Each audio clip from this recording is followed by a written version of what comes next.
Olá, bem-vindo ao Timorcast, o podcast do Diligente.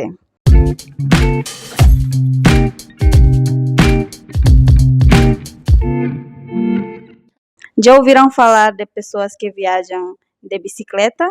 Hoje vamos conversar com Miguel Mota, um português de Santa Maria de Feira, que faz exatamente isso. Estão curiosos? Eu também. Ele partiu de Bali de bicicleta no dia 12 de março e chegou a Timor-Leste no passado dia 25 de abril. Vamos lá conhecê-lo e a sua história. Olá, Miguel, como está? Bem, contente e muito grato de estar aqui. Muito bom, eu também estou contente e é um prazer poder ter esta conversa. E obrigada por ter aceitado o nosso convite para o podcast e estamos ansiosos para te conhecer. O que te motivou a viajar de bicicleta até Timor-Leste? A premissa para mim, para viajar, é saber como é que é a vida noutros lados, noutras latitudes. A questão da bicicleta surgiu porque eu queria saborear a viagem. Timor foi escolhido por mim quando eu comecei a viajar, portanto lá atrás, em outubro de 2022, quando eu saí de Portugal. Timor era o último destino. E agora que eu estava a sair de Bali e a dirigir-me ao meu último destino, eu decidi que queria fazê-lo devagar, para aproveitar, para ir de olhos abertos, no fundo, para que a chegada fosse apreciada como deve ser. Ou seja, eu acho que a subida é que dá valor ao cume, quando nós chegamos onde nós queremos chegar. Muito bem, mas dentro de Dili, por exemplo, continua a andar de bicicleta ou como? De moto ou... Eu já andei de bicicleta e já andei de moto. É muito fácil nós habituarmos ao conforto, mas eu neste momento estou a viver em Tíbar, na casa da Mana Gina e do Mão Francisco. Eles acolheram, portanto é uma distância de 12, 13 km que se faz melhor de moto, devo dizer, mas eu acho que nunca vou abandonar a bicicleta. Boa, boa. Como tem sido a experiência de viajar de bicicleta em diferentes países asiáticos em comparação com Timor-Leste? Porque você veio cá de bicicleta desde Bali, né? Eu comecei em Bali, que é a Indonésia, e atravessei todas as ilhas, desde Bali até aqui, Lombok, Sumbawa, Flores, Timor Ocidental e depois atravessei para Timor-Leste. Só tenho a experiência da Indonésia. E da Indonésia até cá, eu sinto que não há muita diferença. Sendo que eu misturei o caminho entre percurso a bicicleta e percurso à boleia. Portanto, eu não posso dizer que haja uma diferença assim enorme, porque quer de um lado, quer do outro, eu fui sempre ajudado com histórias, às vezes, em que eu fico rendido ao tamanho gesto das pessoas. E em Timor-Leste? Qual foi a tua primeira impressão de Timor-Leste e será que correspondeu às expectativas? Pronto, eu se calhar começo pelo fim. Eu não tinha expectativas em relação a Timor. O meu grande objetivo com esta viagem é misturar-me, é aprender. Portanto, eu não cuidei de ver muitas coisas sobre Timor, além daquelas que eu já conhecia, porque o meu objetivo é, se houver alguma coisa a alterar da minha percepção em relação a Timor-Leste, isso vai acontecer naturalmente com a convivência e com a minha experiência no país. Em relação... Pronto, eu agora... Qual era a primeira pergunta? A primeira impressão. A primeira impressão eu acho que não podia ser melhor, porque eu estava desesperado. Eu acordei tarde, no dia 25 de Abril, acordei tarde em Atambua, porque estava cansado do percurso do dia anterior. E precisava de conseguir boleia para atravessar a fronteira a tempo, porque foi-me dito que a fronteira fechava perto das 5 da tarde e eram 3. E eu não ia conseguir chegar à fronteira a tempo. Eu vinha a pedalar com toda a força que tinha, já há cerca de 1 hora, e não houve um carro que tivesse passado no meu sentido. Eram só motas e carros só no outro sentido, no sentido inverso ao que eu queria. E eu lembro-me de pensar que eu só preciso de uma oportunidade. Eu só preciso de um carro, só preciso de uma oportunidade e eu mando parar com toda a força que eu tenho para conseguir passar a fronteira a tempo. E assim foi. Eu estava a pedalar, nem sequer estava. Normalmente encosto a bicicleta para pedir boleia, mas eu não me podia dar esse luxo. Então, em andamento, ouvi um carro e olhei para trás e mandei parar. E quando o carro encostou, a senhora abriu a janela, hoje a Mananela, que eu conheço e muito agradeço, já me falou em português. Disse boa tarde. E eu disse, ai. Se fala português significa à partida que vai para Timor. E assim foi, deu-me boleia e eu vinha a perceber-me mais tarde que era a carrinha do Estado. E então foi assim que eu entrei em Timor-Leste, na Creta Estado. Acho que não podia haver melhor primeira impressão, primeiro impacto do que este. Fantástico, foi uma boa história. Tens algum plano específico para este dia cá? Quanto tempo pretendes ficar? Eu vim com um objetivo vago, mas válido, de ficar. Ficar, de misturar-me. Portanto, em termos de duração, eu não consigo perspectivar o tempo que vou ficar cá. Mas o objetivo é, de facto, ficar. Conseguir trabalho, conseguir misturar-me, adaptar-me, ter uma experiência de Timor, porque como o único objetivo é conhecer, eu preciso de algum tempo para conhecer as pessoas. No fundo, se eu tiver a oportunidade, o que vocês fazem aqui no Diligente, hei de fazer à minha maneira. O meu objetivo é contar histórias, conhecer a terra pelos olhos das pessoas e é isso. Pode contar um pouco o que fazia antes de viajar? Qual era o seu trabalho, a sua profissão? Se calhar dividimos isto em duas partes. Eu comecei a viajar no dia 30 de outubro de 2022. Antes disso, eu era sommelier, uma espécie de empregado de mesa, só que especializado em vinho, que aconselha, vende vinho, faz harmonizações entre comida e o vinho, num resort no sul de Portugal, no Algarve.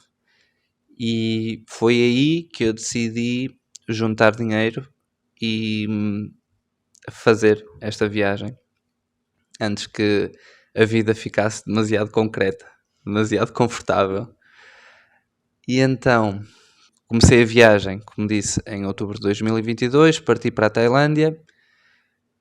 Pelo caminho fiz voluntariado no Laos, num restaurante. Eu conheci um senhor ex-monge que estava a abrir um restaurante, mas não tinha noção nenhuma do negócio. Era o primeiro negócio que ele estava a ter, porque os monges não podem ter negócios, à exceção da sua, digamos, vocação, porque nem sequer é um trabalho.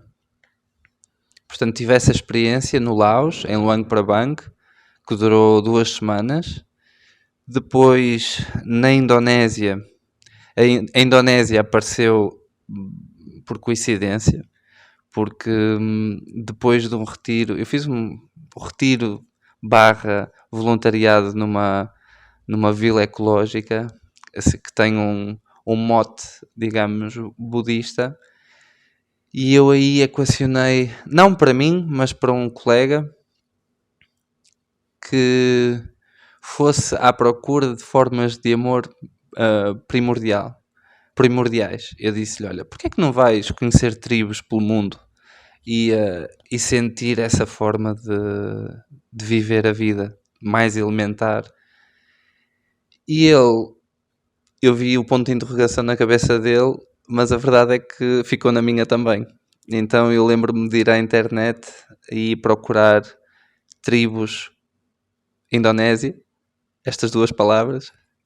Vi que era possível, que existia uma tribo, que era possível lá chegar, e então apanhei o avião para Jakarta,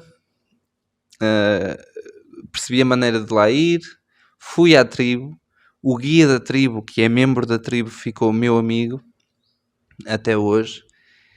E foi ele que me indicou um senhor em Bali que conhecia um rapaz que tinha um bar de vinho que tinha acabado de abrir.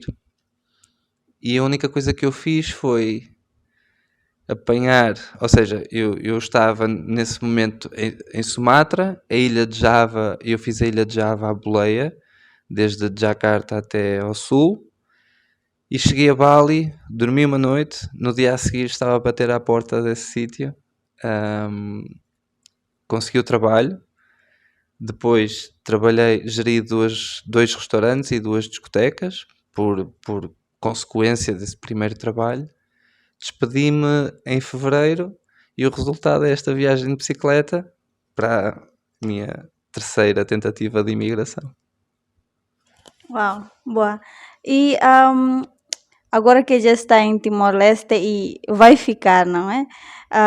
Queria saber quais foram os maiores desafios que enfrentaste até agora aqui. Ou pode falar também que enfrentaste durante a viagem. As boas memórias tendem a apagar as dificuldades. Para além das óbvias, que são físicas, subidas, o calor, pequenas avarias, estar perdido à noite, ter perdido muita coisa. Eu perdi o capacete, perdi a lanterna, perdi as luvas, perdi a garrafa d'água, perdi o suporte para o telemóvel. Como perdeu isso? Ora, o suporte para o telemóvel e o capacete e a lanterna foi tudo uma vez. Foi uma espécie de bingo. Deixei numa carrinha que me deu boleia, porque estava a chover muito quando eles me deixaram e eu, com a pressa de não apanhar a chuva, deixei tudo no caminhão. Nunca mais vi o senhor. Continuo grato pela boleia, mas eu acho que, pronto, dei-lhe algo para de memória também. Foi troca por troca. Mas, olha, no início, eu lembro-me que não é que tenha sido difícil, mas houve um período de talvez 8 dias de adaptação.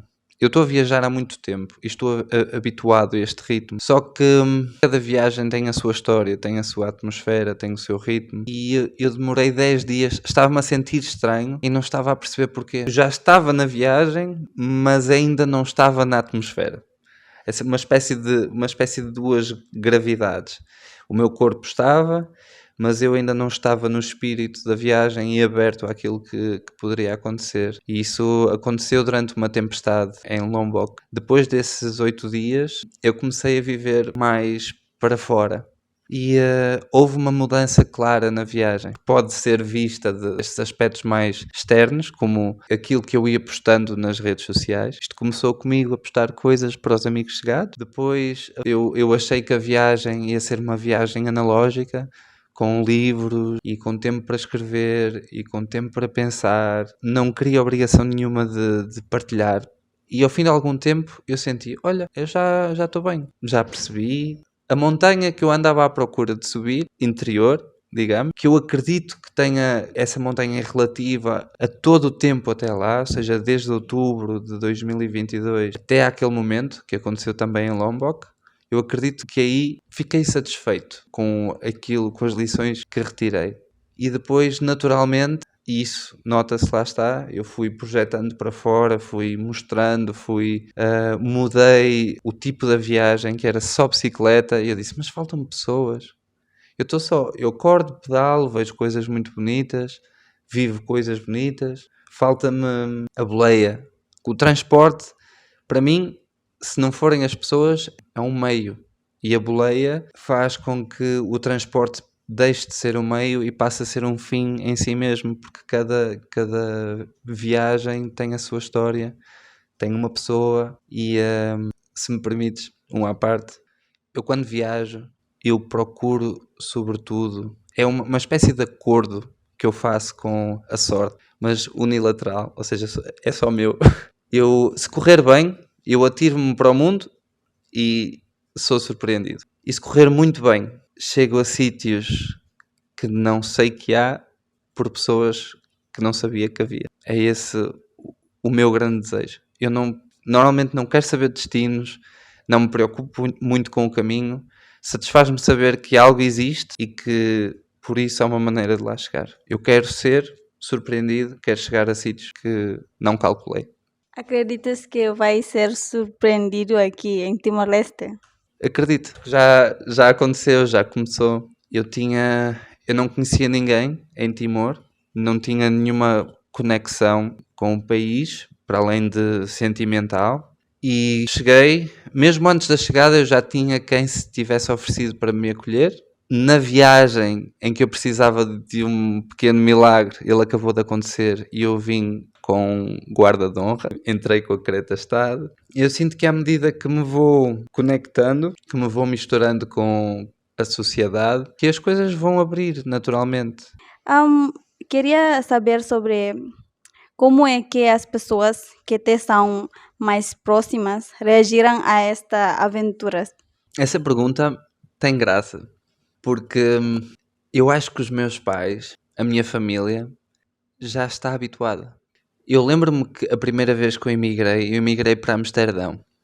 Eu fui com um amigo, que foi mais ou menos por arrasto, e eu lembro-me que os meus pais estavam com o coração nas mãos, porque nós não tínhamos trabalho, não tínhamos número de segurança social, não tínhamos sítio onde ficar. Nós ficamos em hostels, ficamos em casas de amigos, ficamos na rua, e aquilo foi uma grande preocupação. Hoje, a minha mãe diz-me que eu sou abençoado. Eu basicamente ligo-lhe a contar as novidades, e ela diz: estás a ver? Estás a ver? Eu acho que estão muito mais calmos, muito mais habituados. Isso partiu porque eu tenho uma mãe que é muito galinha e um pai que sempre fez questão de manter os pés assentes na terra. Ele desde pequeno que me dizia que eu não sabia o que era o mundo, que eu tinha muita facilidade, que as coisas para mim, basicamente que eu não tinha de lutar assim tanto pelas coisas. E isso sempre ficou na minha cabeça. Eu tinha a noção de que se competisse com alguém para chegar a algum lado, isto numa vertente mais profissional, que eu estaria em desvantagem.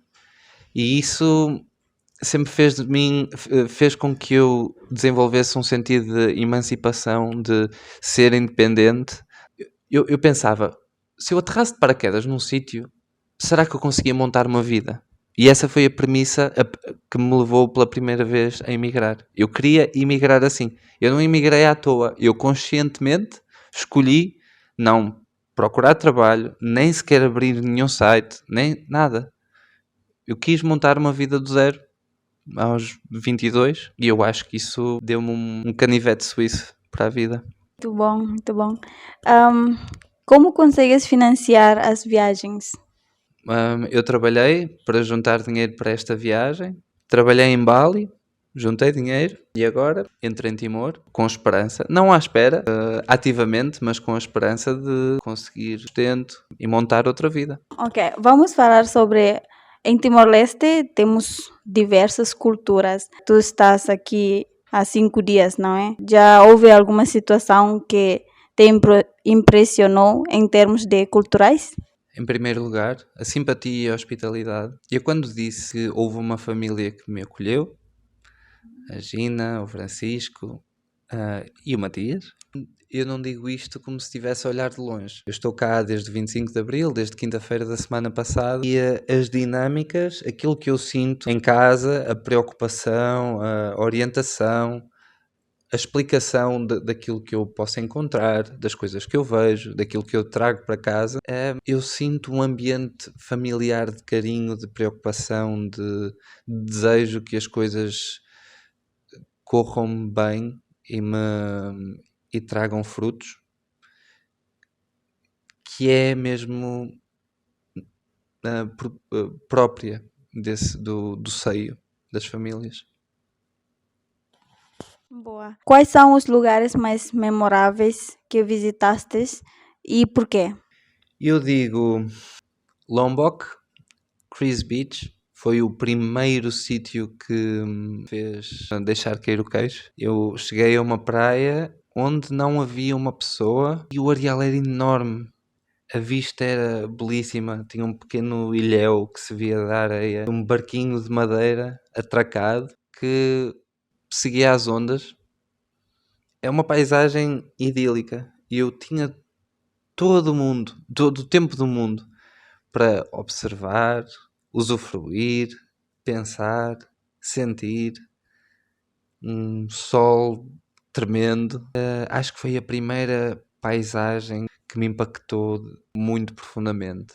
Na Ilha das Flores. A Ilha das Flores eu tinha muita curiosidade sobre ela. E de facto é lindíssima. Aí, para além da paisagem, por exemplo, a Vila do Arebó, nas Flores, que é Património Mundial da Unesco, tem uma cultura antiquíssima e que não se alterou ao longo de séculos.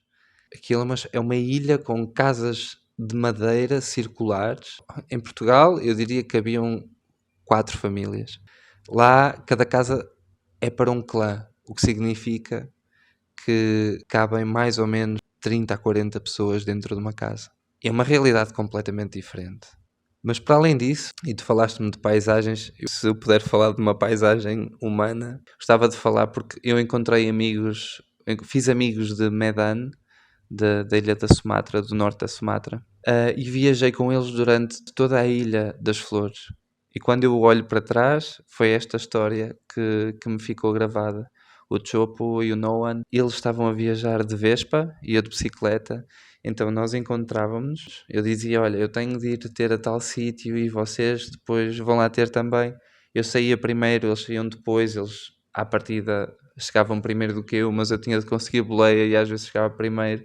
Depois perdíamos durante um dia ou dois e voltávamos a encontrar-nos na mesma estrada e todos contentes porque aquilo estava a resultar. Nós fizemos, eu de bicicleta, eles de moto, nós fizemos uma viagem de cerca de 500 quilómetros, juntos e separados, a encontrar-nos à sorte e sem ser à sorte, a dormirmos juntos ao pé do mar, a grelhar um peixe numa fogueira na praia, eles a empurrarem-me de moto, eu a ajudá-los com o que eles precisassem, com aquilo que eu pudesse fazer, que era bem mais limitado do que eles.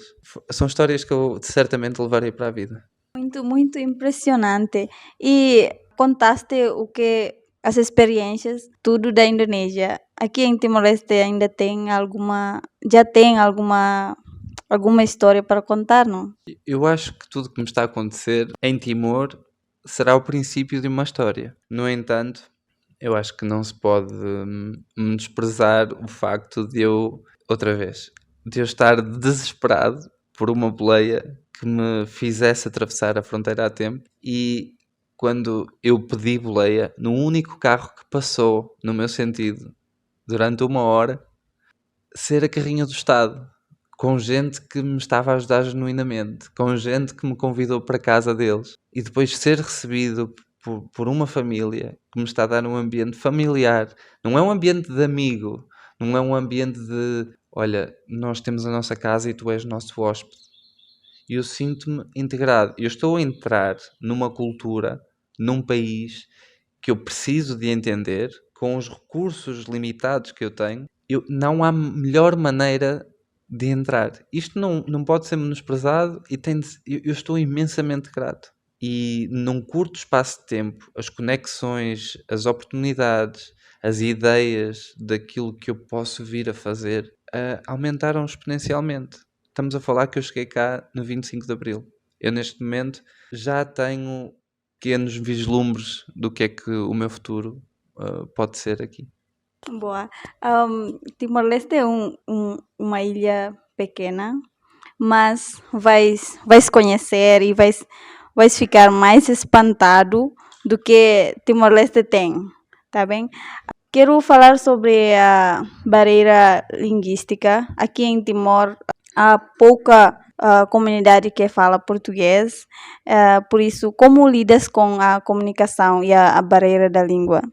Tenho de ser sincero, eu até agora não senti muito a barreira linguística, porque em casa eu comunico em português e os pequenos contactos que eu tive comuniquei em português ou em inglês. Eu aprendi algo em indonésio que me facilita também a pelo menos perceber o sentido da frase. Mas eu consigo identificar, eu sei que a língua que eu ouço, o Tetum, é uma língua que eu não percebo.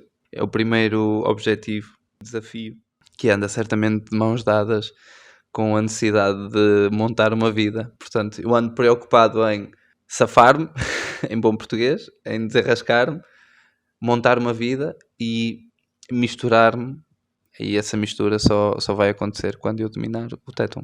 Isso vai acontecer. E então, Timor-Leste é o último destino da sua viagem.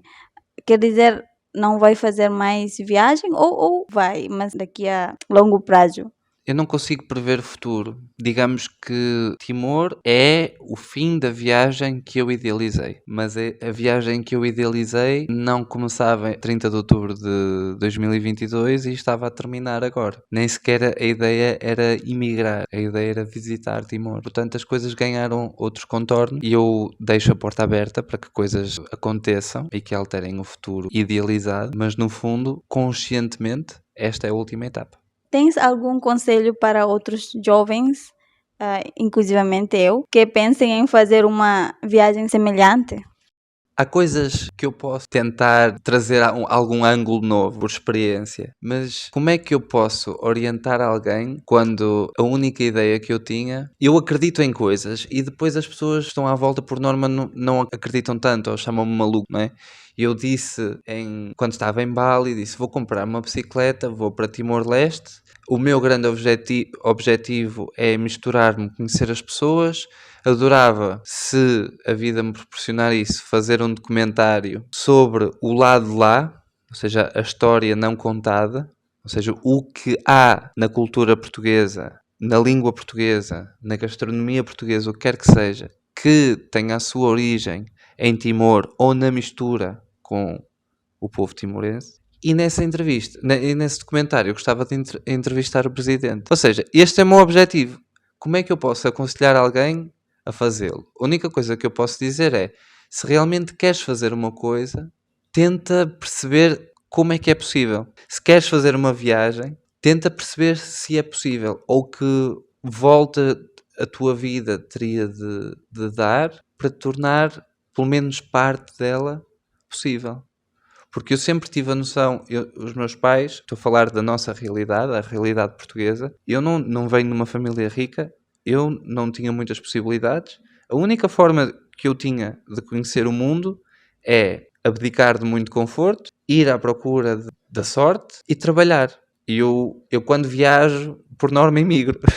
Porque é a forma que eu tenho de me manter. E enquanto isso, as poupanças sobem e descem. A minha vida acaba numa mochila, neste momento. Não há nada que eu tenha no meu nome. Eu tenho 27 anos. Para muita gente isso serve. Para muitas outras é um mau exemplo de vida. Para já, serve. E quem quiser fazê-lo, todos temos o nosso ponto de partida. Mais acima, mais abaixo. A montanha é a mesma. O lado pode ser diferente. Coragem. E abdiquem do peso se puderem e alcancem aquilo que a sorte permitir. Ótimo. Muito obrigada pela partilha, Miguel, e gostei muito desta conversa. Eu é que agradeço. Muito obrigado por me receberem. Foi um prazer ter-te conosco e conhecer-te. Espero que os nossos ouvintes também gostem desta edição do podcast. Até a próxima.